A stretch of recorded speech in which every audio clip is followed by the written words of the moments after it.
மதுரை சித்திரை திருவிழாவில் அன்னதானம் நீர்மோர் வழங்க கட்டுப்பாடுகள் விதிக்கப்பட்டுள்ளதாக அமைச்சர் ஏவவேலு தெரிவித்துள்ளார். மதுரையில் பிரசித்தி பெற்ற சித்திரை திருவிழா வரும் 29ஆம் தேதி கொடியேற்றத்துடன் தொடங்குகிறது.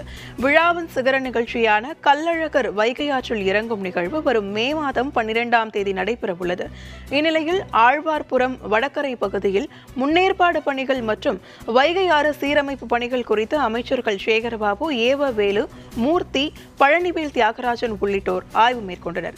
அதனைத் தொடர்ந்து செய்தியாளர்களுக்கு பேட்டியளித்த அமைச்சர் ஏவவேலு, நடப்பு ஆண்டு எந்தவித பாதிப்பின்றி சித்திரை திருவிழா நடைபெறும் என்றும் அதற்கான முன்னேற்பாடு பணிகள் நடைபெற்று வருவதாகவும் தெரிவித்தார்.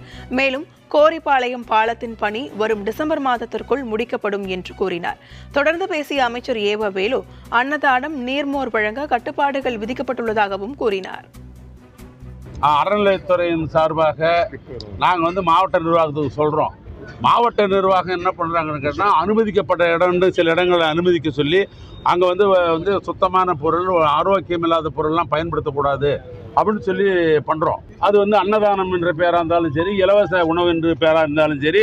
அதனால் மாவட்ட நிர்வாகம் அனுமதிப்பதற்கு காரணம், அந்த மக்களுக்கு ஃபுட் செக்யூரிட்டி மூலமாக உணவு கலப்படம் மூலமாக அவளுக்கு எந்தவித தொந்தரவும் ஏற்பட்டு விடக்கூடாது, உடல்நலம் குன்றிவிடக்கூடாது என்ற அந்த அடிப்படையில் தான் கட்டுப்படுத்துகிற மொழியை அது ஒன்றும் கிடையாது. நீங்கள் அப்படியே சரியாக கட்டுப்படுத்த விட்டீங்கன்னு வச்சுக்க, எங்களால் எந்த பொருளாலும் வச்சு கொடுக்க ஆரம்பிப்போம், மக்கள் உடம்பு கெட்டு போகும்.